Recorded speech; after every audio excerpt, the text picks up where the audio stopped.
Hablando del tema de dotaciones, me estaba refiriendo al 1.200.000 pesos para cada hogar, y yo quiero que aquí se haga una investigación minuciosa sobre eso. Eso es vigencia fiscal 2013.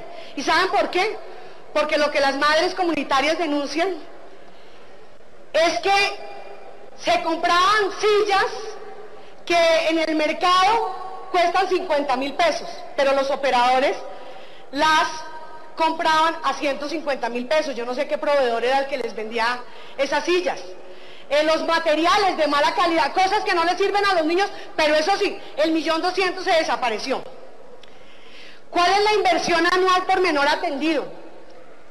Miremos, 2.840.000 pesos en la atención integral, y en la atención tradicional 740.975. Yo quiero aquí hacer precisión, señor presidente y honorables congresistas, que no es que ni más faltaba que nos opongamos a que los niños reciban lo mejor. ¡Bienvenido! Ojalá y les dieran más. Pero lo que estamos reclamando es que a todos les tienen que dar por igual, que no puede haber esa diferencia tan abismal y grande. Entonces, los niños de los CDI tienen derecho a una profesional, a una psicóloga, a una nutricionista, a salud, a recreación, a espacios abiertos. ¿Y los niños de los hogares comunitarios no?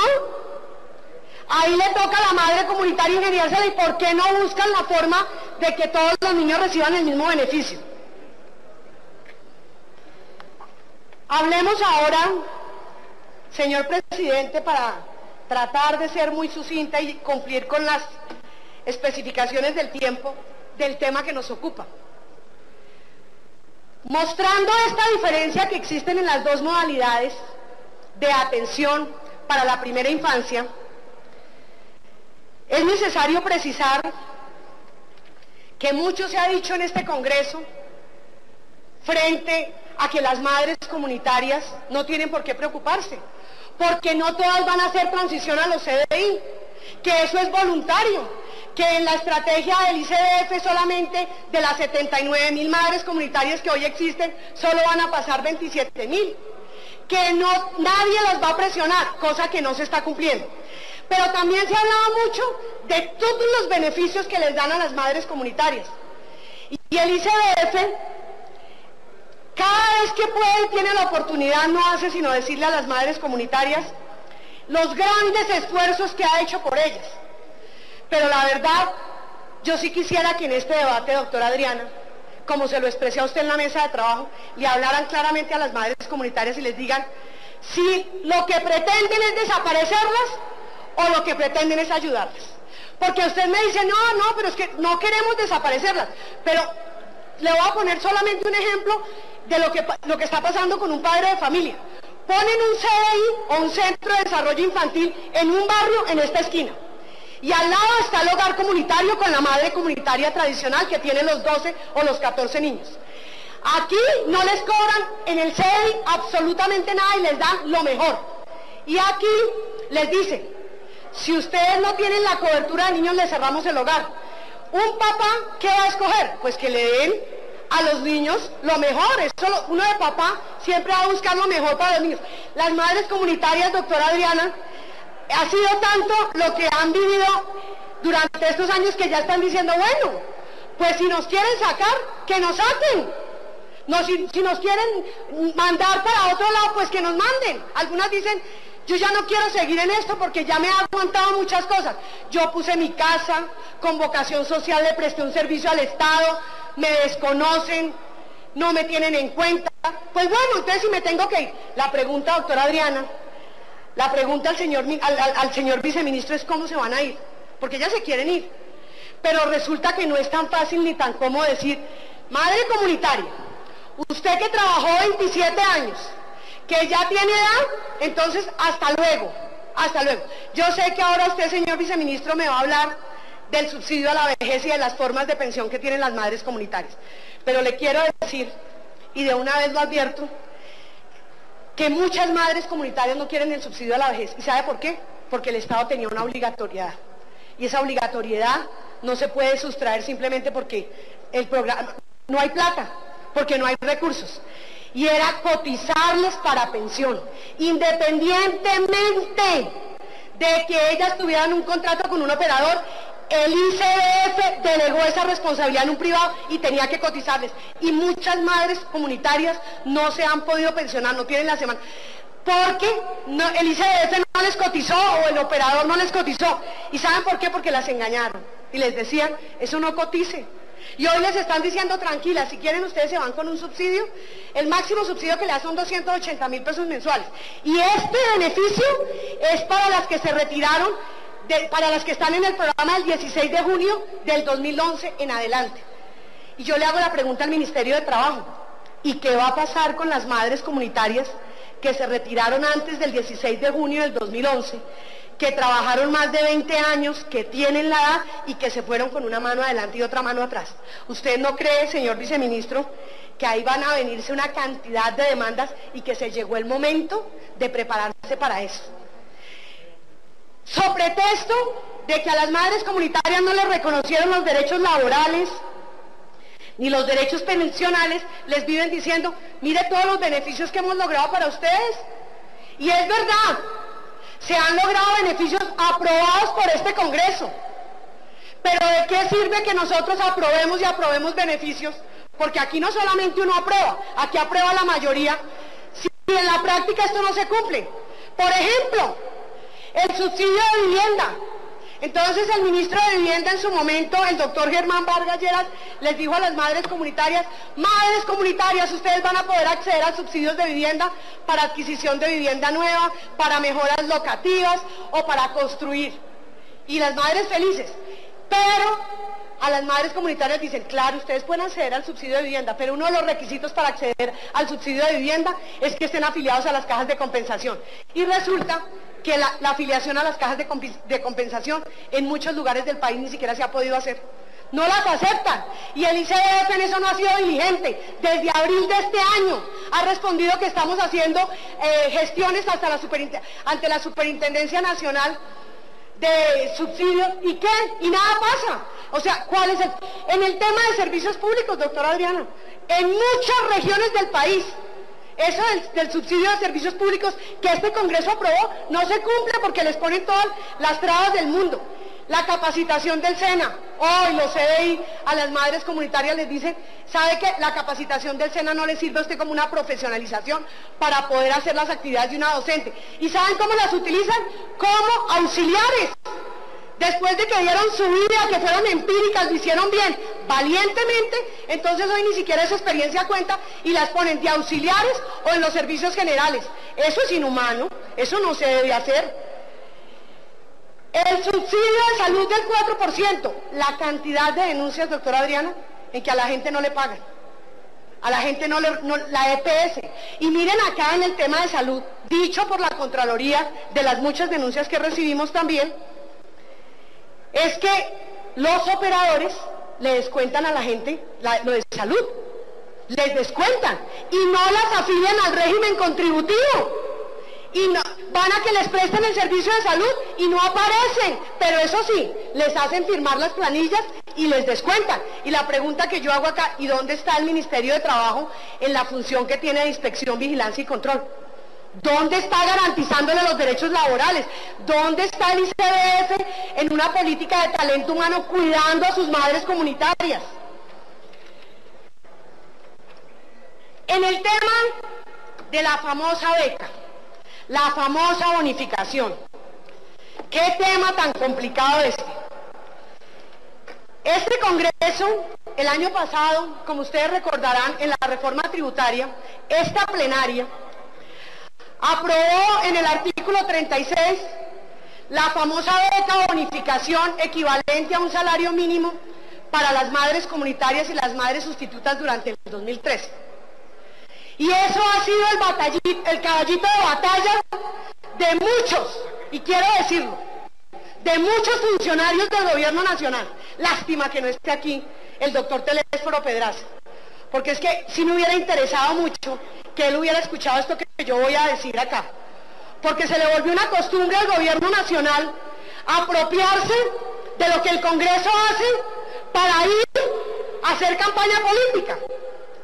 Y lo digo y nombro al doctor Telésforo Pedraza porque es que la semana pasada él reclamaba que el gobierno nacional en la ley de matoneo no le dio el crédito a los congresistas que lucharon la ley acá. Y en esto del salario mínimo mensual legal vigente para las madres comunitarias, no está bien, no le queda bien al gobierno venir a decir que mire madres comunitarias lo que le dimos cuando el mismo gobierno nacional se opuso durante muchos años, en cabeza del ministro de Hacienda, en cabeza del director del ICDF, desde el año 2006, la doctora Elvira Forero, luego el doctor Diego Molano, a que las madres comunitarias recibieran el salario mínimo. ¿Saben por qué las madres comunitarias, doctor Ángel Custodio, reciben el salario mínimo mensual legal vigente? No por la labor de nosotros, no porque nosotros lo hubiéramos hecho, tuvimos la intención, se presentaron varios proyectos de ley, del Partido Liberal, de Mira, y no los aprobaron. ¿Y sabe quién fue el que se opuso? El Ministerio de Hacienda y el ICDF, argumentando el impacto fiscal, y con ese concepto los proyectos se hundían. Y ahora que venga a decir que el salario mínimo es un logro del gobierno nacional, eso no lo acepto, eso no lo comparto, porque si las madres comunitarias hoy ganaron este salario mínimo mensual legal vigente, fue gracias al fallo de la Corte Constitucional por una tutela de una madre que hoy está muerta reclamando su derecho. Y quiero decir aquí también que aún incluso después del fallo de la Corte Constitucional, el Ministerio de Hacienda, el fallo es de agosto del 2012, la sentencia T628, y en noviembre del 2012, el ministro de Hacienda, el doctor Mauricio Cárdenas, en la plenaria del Senado, se opuso al proyecto, y no quisieron votar el proyecto. Y luego, como se le aclaró que era una orden de la Corte Constitucional, que era de obligatorio cumplimiento, entonces se trajo el articulito de la reforma tributaria, y así fue que ganaron el salario mínimo. Y esto es importante que lo sepamos, ¿y saben por qué? Porque yo creo que se llegó el momento de la verdad con las madres comunitarias. No hay derecho que las estén utilizando de la manera como las estén utilizando. ¿Qué dicen las madres comunitarias y qué denuncian? Que es cierto. Lo que pasa es que necesitábamos que saliera el informe de auditoría de la Contraloría para que de pronto tenga más peso la denuncia. Hay mucha presión, hay mucha politiquería en esto, hay mucha cohibición, no las dejan ni siquiera asistir a reuniones para que se enteren de sus derechos. En el tema pensional, a mí me parece perverso lo que está pasando. Una de las formas pensionales que existe en este momento, señor viceministro, es el tema del programa de subsidio al aporte en pensión. Y entonces el Estado pone el 80% de la cotización y la madre pone el 20%. Y resulta que cuando llegue a las 750 semanas la están devolviendo y le dicen, ahora tiene que cotizar usted como independiente el 100% para llegar a las 1250 semanas. Como hay madres comunitarias que no alcanzan, ¿qué están haciendo? Con la indemnización sustitutiva les están devolviendo el valor del 20%, no sobre el 80% que le dio el Estado. Entonces hay madres comunitarias que habiendo trabajado toda su vida y que no alcanzaban a la cotización, hoy se van con 120.000, con 1.200.000 para pasar una vejez digna. Eso se corresponde con la realidad. Esto es justo, esto es digno para una mujer que le dio su vida a un programa, que trabajó incondicionalmente, que prestó su casa. Se me olvidó decir algo importante. Hoy a los CDI les pagan arriendo, donde funcionan los centros de desarrollo infantil. A ninguna madre comunitaria jamás le reconocieron arriendo por haber prestado su casa para prestar esta labor. Pero ese es el pago que el Estado da. Pero aquí pasemos de la injusticia que se ha cometido al tema legal. Resulta, honorables congresistas, que el 26 de agosto, cuando las madres comunitarias declararon el paro y entraron en paro cerca de 50.000 madres comunitarias a nivel nacional, una de las exigencias que pusieron era, para poder suspender el paro y entrar en un proceso de negociación, era reunirse con el Ministerio de Trabajo. Y el doctor Rafael Pardo, ministro de Trabajo, se reunió con ellas y se conformaron 3 mesas de negociación. Una para tratar el tema pensional, otra para tratar el tema de la vinculación laboral y otra para tratar el tema de atención integral o el tema nutricional. Ellas cumplieron, Entonces dieron la orden de suspender el paro y todo el mundo sus actividades y empezamos las mesas de negociación. Pero ¿qué encontramos dentro de esas mesas de negociación? Nuevamente el ICBF, con su falta de control y la falta de rectoría, no tuvo control sobre los centros regionales y zonales. ¿Y qué empezaron a hacer los centros regionales y zonales? A presionar, a hostigar, a descontar, a pesar de que había un compromiso del Ministerio de Trabajo que no les iban a descontar a las madres comunitarias por haber estado en paro, pero el ICBF acá dijo que no, pero los centros zonales y regionales hicieron lo que quisieron y empezaron a llegar los descuentos. Pero no contentos con eso, resulta que el Ministerio de Trabajo, la señora viceministra en ese momento, cometió un gran error en la quinta reunión que hicimos en la mesa de negociación pensional, y es que le dijo a las madres comunitarias que las madres comunitarias no tienen relación laboral, que ni siquiera se presenta con ellos un contrato realidad. Entonces, yo sí quiero, y en eso no voy a profundizar, porque yo quiero que ustedes sean los que ustedes ahora escuchen la historia de unas madres comunitarias, y ustedes van a concluir, sobre todo los que son abogados, si lo que dijo el fallo de la Corte Constitucional en la sentencia T628, hablando de salario, se compadece o no con un contrato de trabajo. Si es o no un contrato, y lo que le puede pasar al Estado colombiano, porque lo que sí es bien cierto es que así el Instituto Colombiano de Bienestar Familiar quiera zafarse de la responsabilidad diciendo que aquí no ha habido contrato, lo que sí es bien cierto es que hay muchas formas de demostrar que sí. Y las demandas no se van a hacer esperar. Y no solo las demandas en el orden nacional, sino también internacionalmente. Y al Estado le va a tocar, y al gobierno le va a tocar empezar a hacer las apropiaciones presupuestales. Y es mejor que empiece a hacer reconocimientos ya, y no después que tenga que hacer indexaciones, porque con intereses y todo le va a salir más caro. Y esa es la advertencia que yo estoy haciendo. Ustedes saben, honorables representantes, que nosotros en esto somos juiciosos y responsables y serios. Estamos advirtiendo que ya veo con gran satisfacción, lo quiero decir así, que las madres comunitarias ya dejaron el temor, porque las intimidaban hasta presentar una acción de tutela. ¿Cómo le parece, doctora Adriana, que imagínese que una persona presentó una acción de cumplimiento y desde el Instituto Colombiano de Bienestar Familiar la llamaron?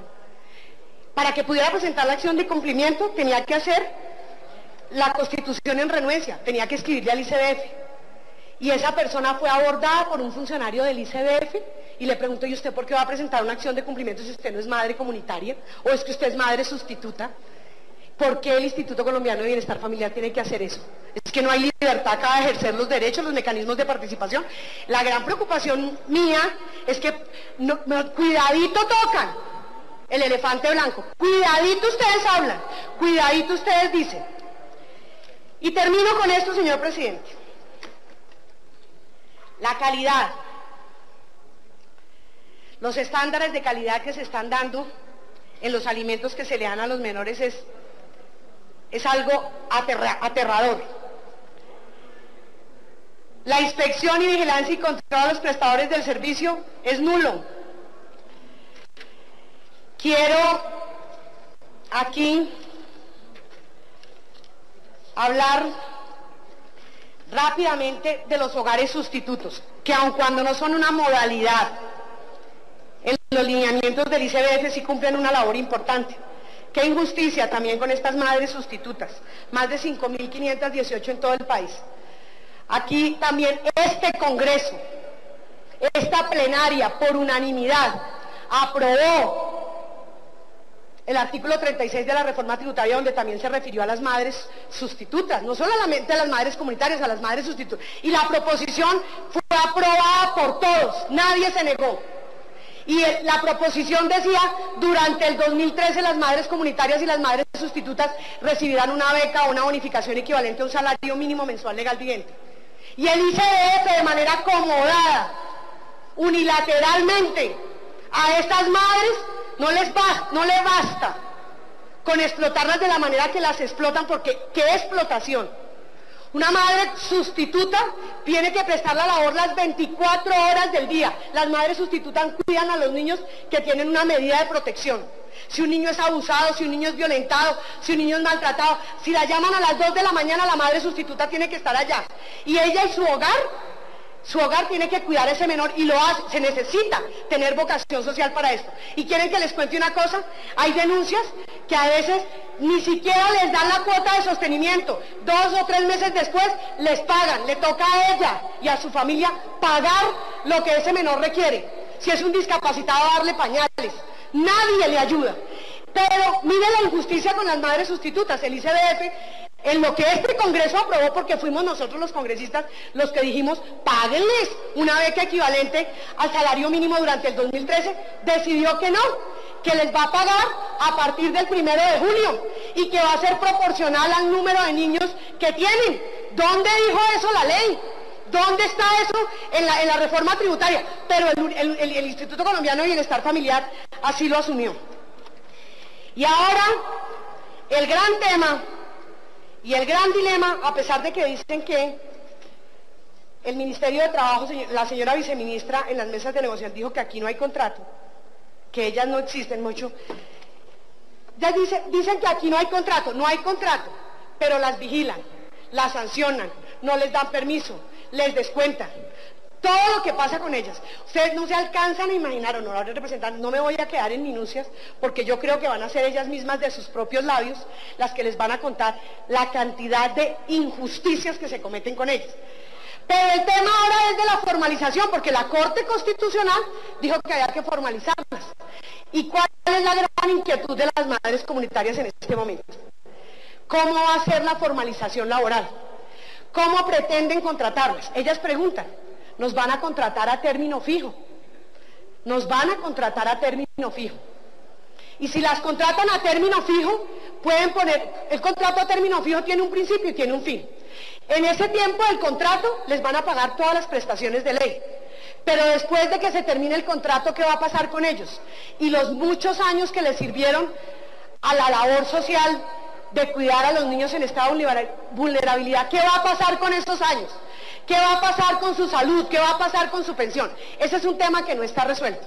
Afortunadamente, y quiero decirlo, y aquí llamo la atención de varios congresistas, había un proyecto de ley que se radicó, que pretendía cambiarles el nombre a las madres comunitarias, que quería llamarlas agentes educativas, que ya no se llamaran madres comunitarias.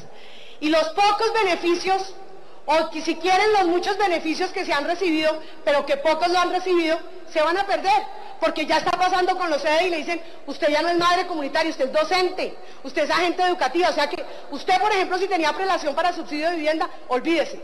Si usted tenía el tema de cotización de salud del 4%, ahora como empleada tiene que pagar igual que cualquier otro empleado. Delicado eso ya lo cambiaron en el proyecto de ley. También hay una preocupación en el término del contrato, porque decía contrato a término fijo máximo 1 año. Qué delicado es, qué delicado hasta que no haya claridad. ¿Qué va a pasar con las madres comunitarias que hacen tránsito a CDI? Borrón y cuenta nueva, les firman contrato, y ¿qué va a pasar con sus prestaciones sociales? ¿Qué va a pasar con su pensión? ¿Qué va a pasar con los derechos adquiridos?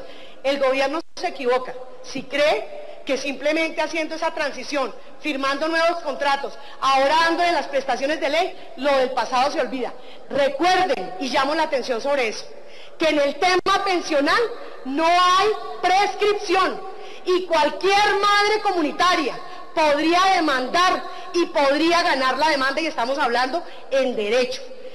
También tenemos propuestas para no terminar este debate solamente haciendo críticas.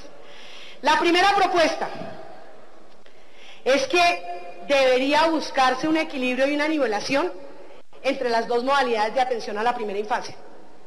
No podemos seguir permitiendo que a los niños que están siendo atendidos por la modalidad de atención tradicional, a ellos se les dé menos que a los de los CDI. Claro, ojalá y sean los mismos y más que los que reciben los CDI, pero que también lo reciban los niños que están en los hogares tradicionales. Ellos deberían recibir lo mismo, porque si no, vamos por el camino equivocado. Se debe construir un sistema integral de supervisión e interventoría que dé cuenta suficiente de la ejecución contractual. especialmente en los contratos de aporte para la atención a la primera infancia. Requerimos al Instituto Colombiano de Bienestar Familiar, al Ministerio del Interior y al Ministerio de Trabajo un informe integral sobre la situación de las madres comunitarias en materia laboral y pensional. ¿Quieren que les cuente? Con esto cierro el broche de oro que se me escapó. El Instituto Colombiano de Bienestar Familiar no tiene un histórico, no tiene una base, no tiene un sistema de información que permita identificar cuántas madres comunitarias han pasado por el programa, cuáles han sido las causales del retiro, cuánto tiempo han trabajado. No se ha podido hacer porque el ICBF no lleva el control, le entregó todo a los privados y los privados hacen como quieren y lo que quieren. Por eso estamos diciendo que el Instituto Colombiano de Bienestar Familiar, el Ministerio del Interior y el Ministerio de Trabajo deben rendir este informe integral sobre la situación de las madres comunitarias en materia laboral y pensional. Y que ese informe debe ser presentado, señor presidente, a la plenaria de esta Cámara. Y ese estudio debe elaborar y debe presentar los posibles daños antijurídicos y por ende patrimoniales en contra del Instituto y de la Nación. Yo le pido, señor presidente, que nombremos una comisión. El tema es tan delicado, el tema es tan complejo que nosotros como legisladores no podemos hacernos al margen de esto. Y no podemos pretender que solamente hablando y diciendo que ahí no hay relación contractual y que no tenemos datos y que ya se le terminó el contrato y que la madre comunitaria salió sin un debido proceso en muchos casos, entonces no tiene derechos. También requerimos al ICBF para que formule un programa de seguimiento y mejoramiento de la gestión regional. El ICBF debe formular una política integrada y nacional de suministro de alimentos y de adquisición de dotaciones que garanticen criterios unificados, donde se eviten los sobrecostos y se garantice la calidad. Asegurar la intersectorialidad de la política de atención a la primera infancia mediante la vinculación de sectores campesinos a la atención a la primera infancia en materia alimentaria. Y solicitar al ICBF la formulación de un programa de articulación de la atención integral a la primera infancia y no un esquema segregado como el que existe hasta ahora, en el cual se garantice la igualdad en la atención de los niños y niñas y las mismas garantías para las personas involucradas en la prestación de los servicios. Señor presidente, con esto yo termino la intervención, pero quiero pedirle a usted, de acuerdo como lo habíamos hablado con la mesa directiva, nos concedan, por favor, por un espacio de 5 minutos, puedan intervenir 4 madres comunitarias, quienes van de manera informal a hablar de la situación que están viviendo ellas y lo que llevó a las madres comunitarias a levantarse de las mesas de negociación y decretar a partir del 30 de septiembre nuevamente un llamado a paro nacional de madres comunitarias. Yo le agradezco, señor presidente, su atención y muchas gracias, honorable representante.